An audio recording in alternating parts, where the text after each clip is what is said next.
How y'all doing? Good? Glad to be kicking us off here in Charlotte. I always like to start a talk with why. Simon Sinek always says, hey, start with why. And so, why am I here? I firmly believe that I have the ability and capacity to change the world. That's why I'm here. Technology is oxygen for every organization across the planet. Every company, big, small, any industry, government, education, defense, worldwide, technology keeps them breathing. Without it, they will stutter and fail and fall. And we all fix that. We help people with stuff they just don't understand.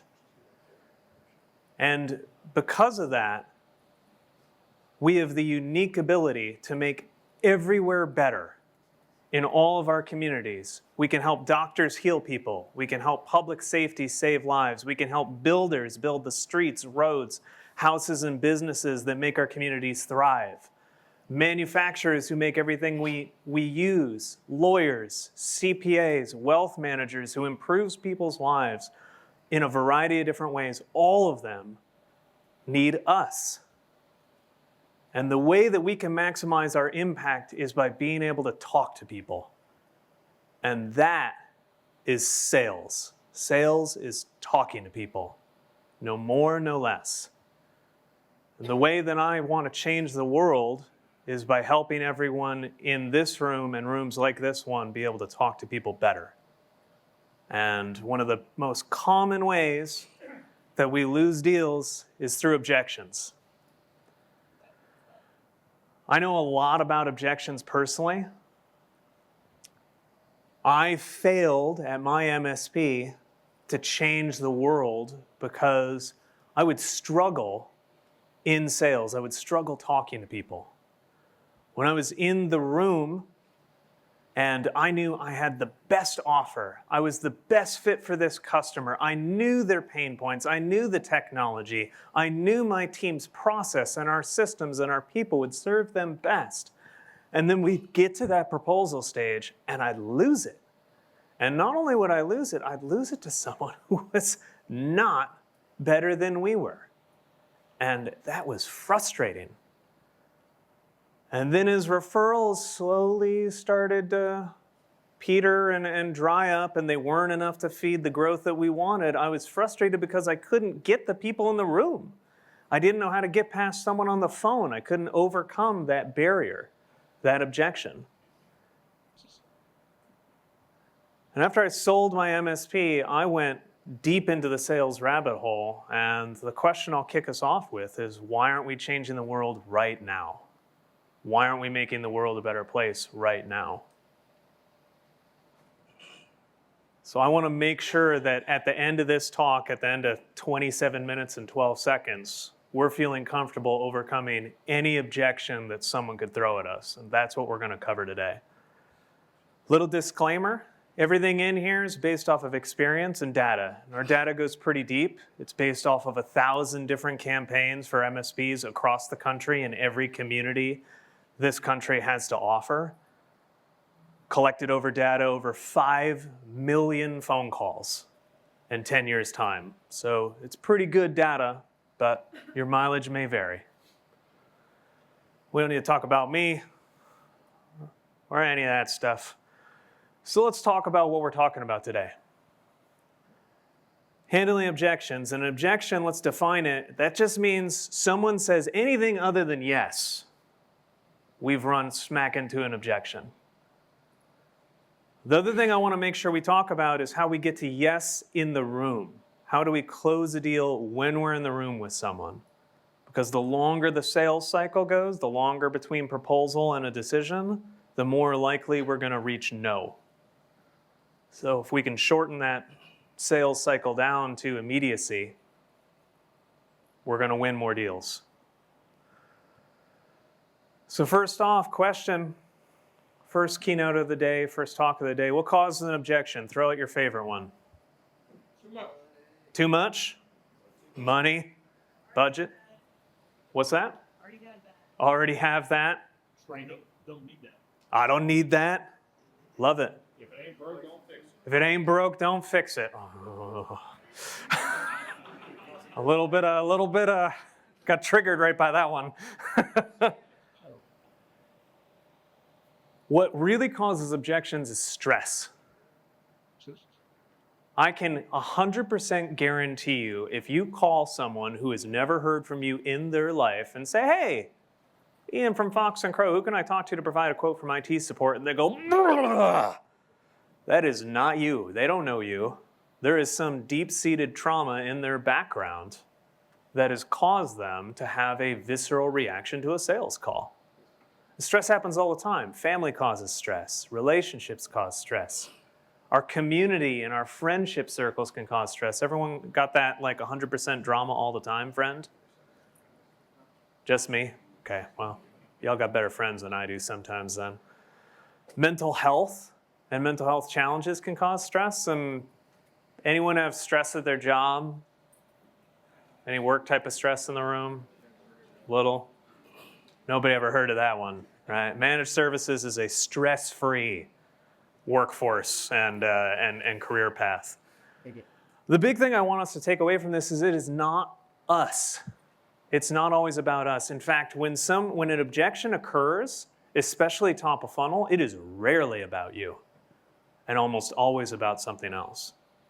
And when we know that, when you are cloaked in the fact that someone is objecting not because of you, it's nothing about you personally, probably nothing about your business, it is easier to handle them. There are only 7 objections in managed services sales. If you go up enough and combine these, there's only 7 that you're going to run into. So we'll handle them one at a time. 5 objections are going to be at the top of funnel. You guys know what I'm talking about when it comes to funnel? Suspect, prospect, proposal, close, referral source. 5-stage relationship funnel. Suspect, that's just anyone, anywhere. And then when we say, hey, they could be a good fit, that's a prospect. And then when they say, hey, you could be a good fit, that gets us to proposal. And then when they say, you are a good fit, we're closed. And then when they say, I love you, they become a referral source.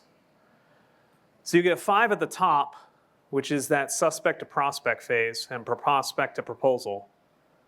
And then at close, there's 2, including every single person in this room's favorite objection.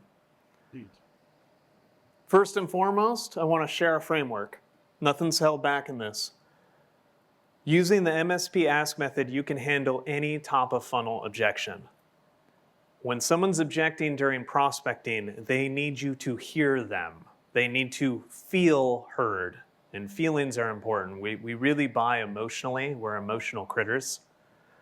So if you acknowledge that objection, state a fact, and then keep the conversation going, you will overcome that objection. At the end of the day, the key to remember is keep asking questions.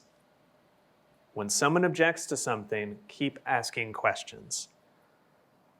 But I don't want to be vague and up in the clouds. Let's get really specific about this. First off, someone called out, we don't need IT.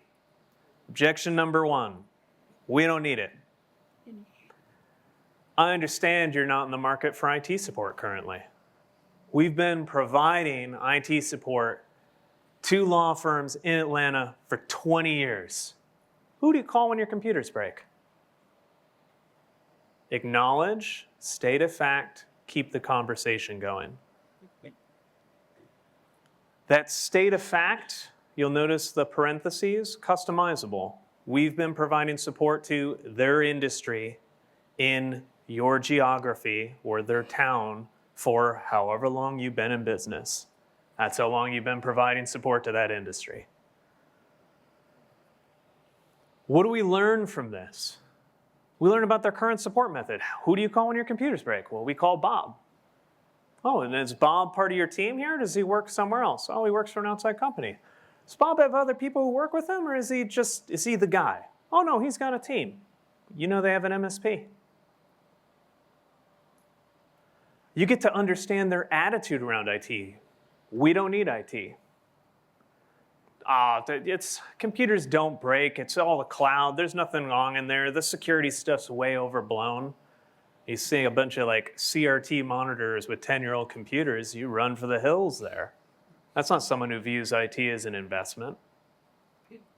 Most importantly, by asking questions, by using the ask method, you keep the conversation going. The door isn't shut. Because you heard them, or you're not in the market. Objection number 2, on the other side of the scale. We don't need, we already have IT. We've got it covered. If it's not broke, don't fix it. He's on my list. I'm really happy to hear you see the value in IT support. We've been providing support in law firms in Atlanta for 20 years. You guys might notice a similarity from the last one. Sure. How often do you perform a third-party audit of your systems?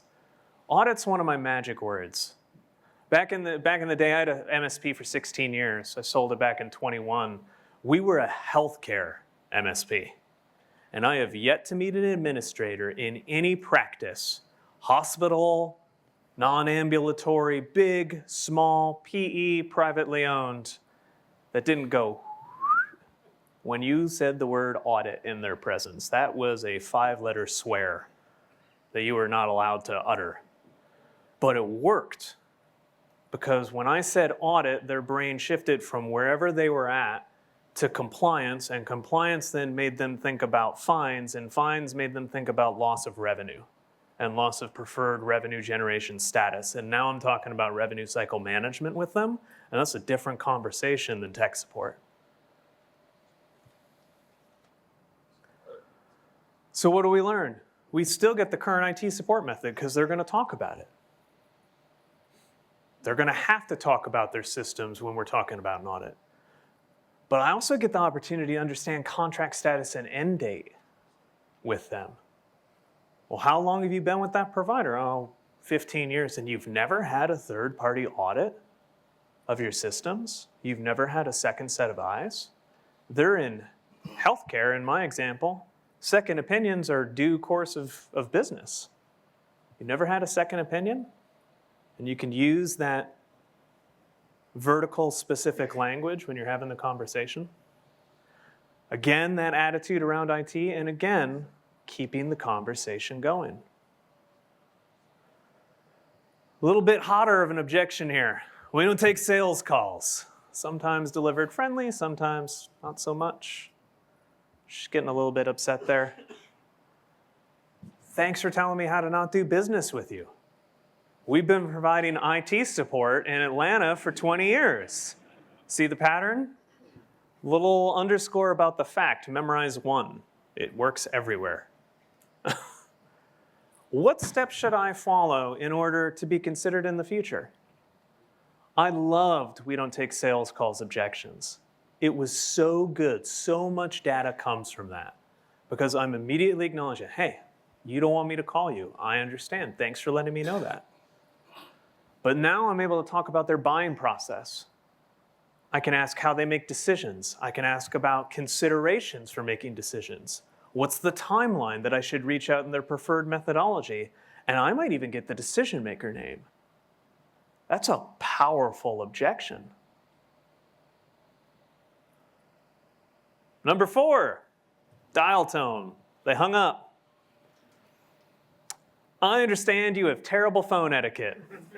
I've been helping law firms in Atlanta replace cranky receptionists with AI. What day should I call you back? A little laugh on this one. You can get a laugh when you talk to yourself at the end of the call. And the number one realization is, hey, someone hangs up. What's that mean? Call again later. I don't care that you hung up on me. You could have hung up for any reason. Remember, stress happens for a ton of reasons. Very few of them are me. I don't have any idea what's going on in that world. The 5th and foremost prospecting objection. I can't say the first one, but this ends in off and die. You guys ever have an irrationally angry person scream at you on the phone? It's just me. I have that effect on people. Don't acknowledge it if someone's doing this during your sales prospecting conversations. You and your team deserve better. A company that doesn't care about their reputation, because that's what they're doing. You could be on a recorded line. They don't know who you are. They just start screaming at you. That's not going to be a good client. They're going to scream at your engineers, and your engineers are going to get burned out, and then they're going to leave, and that's the ball game. Mark it off in your CRM as FOAD. We do have that as a company type, and then move on. So the pattern here, top of funnel objections are opportunities to gather data. And that's the way to view it. An objection is an opportunity. An objection isn't a problem. It's an opportunity. We get data from those objections. So let's switch gears. We talked about the top 5. So carry the 1, 2, right? 2 left? So in the room objections, we've gotten past this gatekeeper. We've done our discover. We've had the conversation. We've built the best proposal on the planet. This is awesome.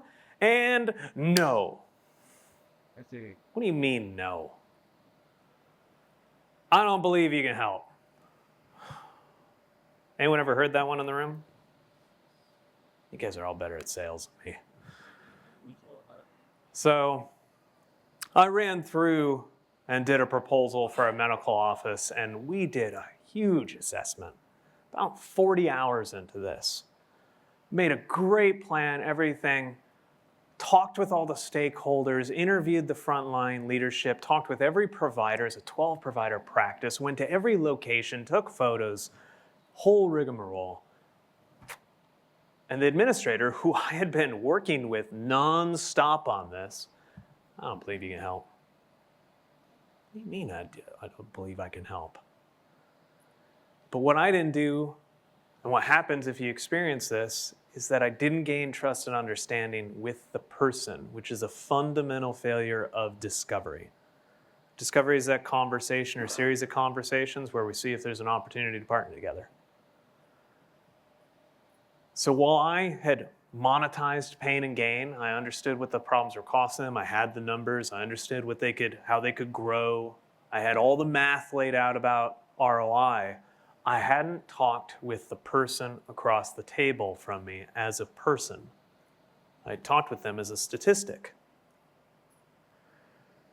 If you don't focus on the feelings and the impact with the person who is shepherding you through the process, you will lose them 10 times out of 10. So in that scenario, let's take a simple example that I think everyone knows near and dear. They've got a server. The server keeps going down. It's going down once a week. Goes down for 4 hours. Everyone's impacted in the office, and they're about 50% productive.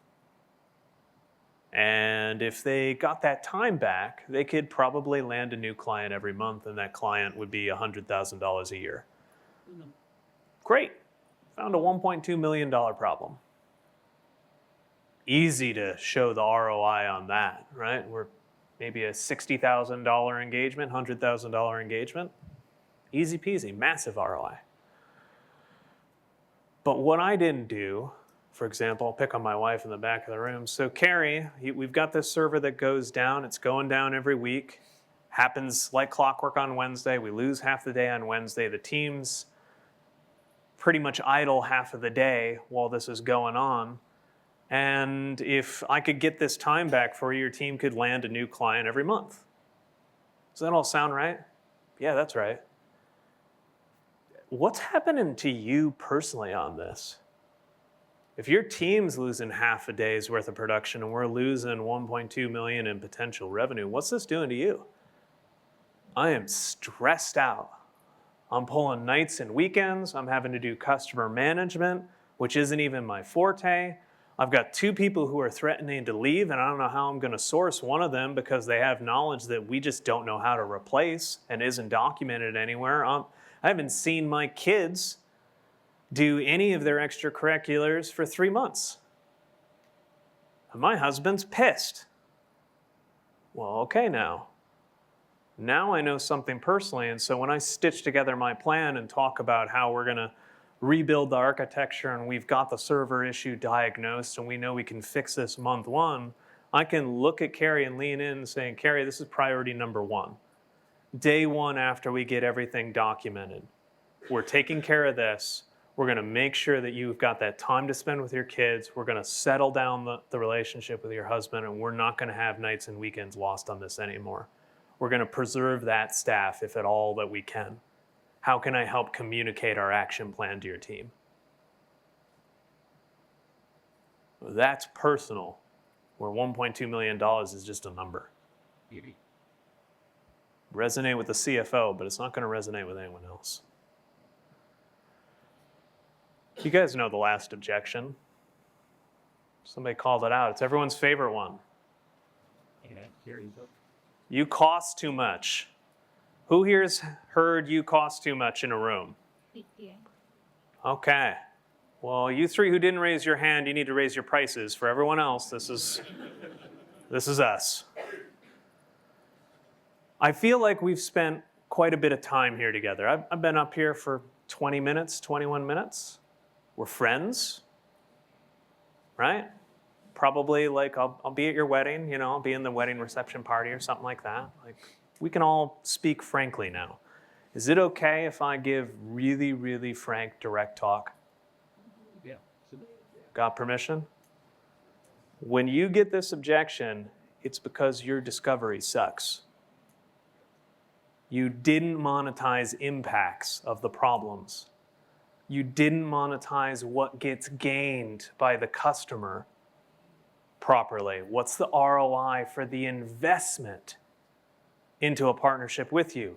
You didn't show that value for the dollars they're spending. We're asking people to sign 3-year agreements that might have a cancellation penalty on it that only has a performance outage clause for $50,000, $70,000, $100,000 a year after having a series of conversations that maybe totals 2 or 3 hours.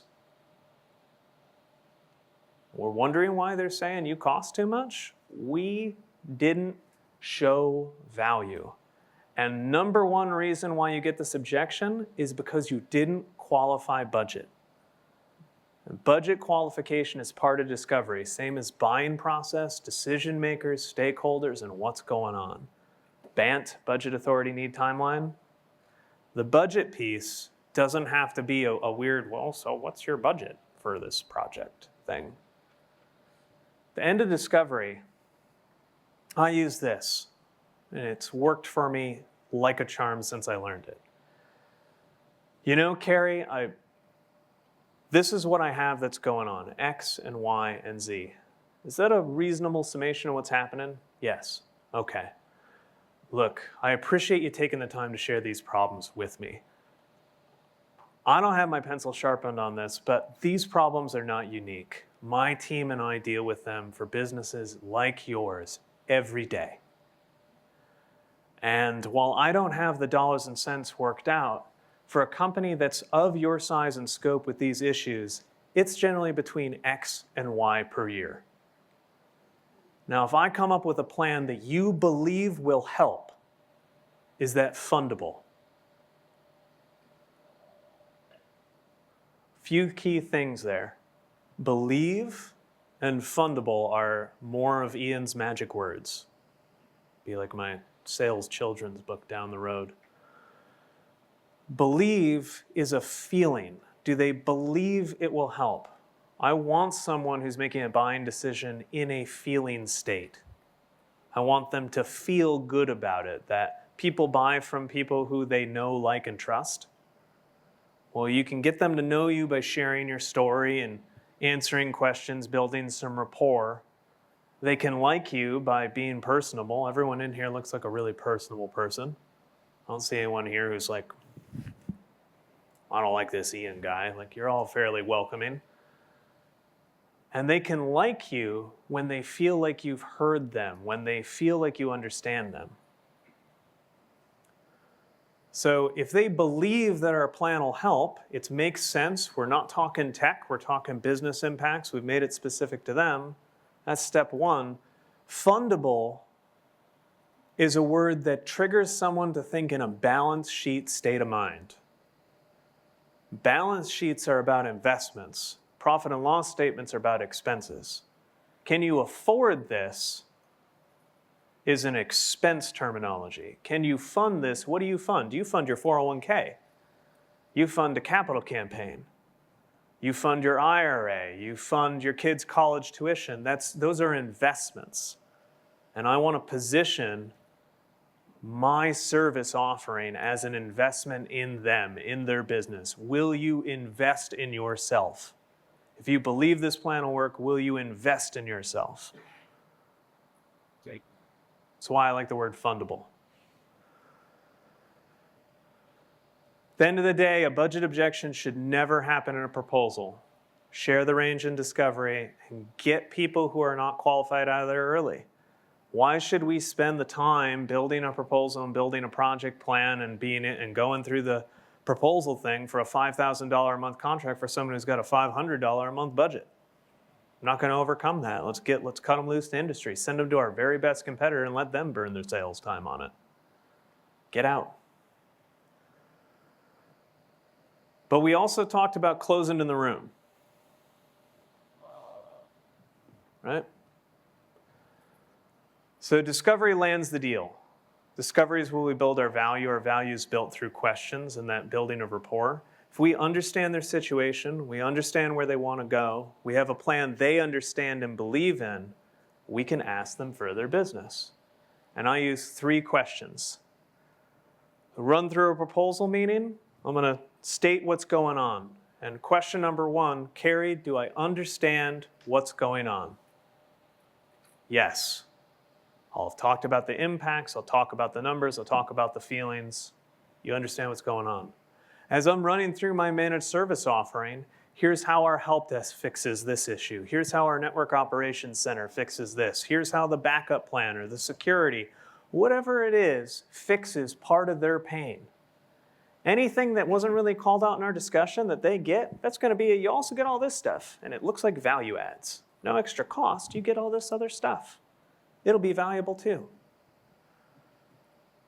And then at the end, I'm going to pull up where they're at, all that pain, and where they said they could be. Getting that client, nights and weekends back with the family, no more angry spouse, all that personalization. Question number 2, Carrie, do you believe that my plan will work? Do you believe my plan will help you get from where you are to where you want to be? That's my second yes. Little alarm bell if they're saying, I don't know. If they say no, well, whoops. Go back and review what we did. And when they say, yes, I believe your plan will help, it's the next question. Do you want my help? Only 3 responses you'll get. Yes, great.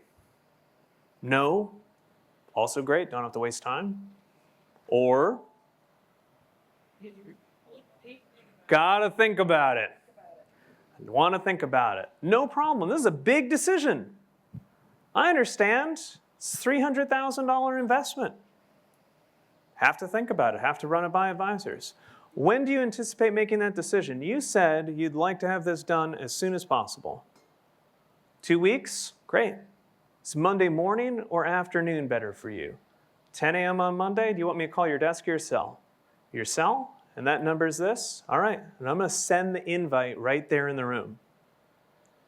They don't decide, whatever dog ate their homework, I'll give them another at-bat. But if they can't decide in 3 at-bats, which in the room, follow-up 1, follow-up 2, they're not going to decide. And if they won't decide on this, how are they going to decide about your IT plan, about your security, about the next steps? You don't want them as a client. End the pursuit. Let your best competitor go after that one and follow up endlessly. So when we're out here at the end, 56 seconds left, I want to end with what I started with. I believe that I can change the world, but I can only do that with you all. because you all are the oxygen of the community. You all are the oxygen for the business. You're the people who help everyone give us the best community to live in. So if you're ready to change the world, I would love to help. I'm here for the whole event. The guy in the loud shirt. Any question you want to ask, please ask. Thanks for your time. Thank you very much, Ian.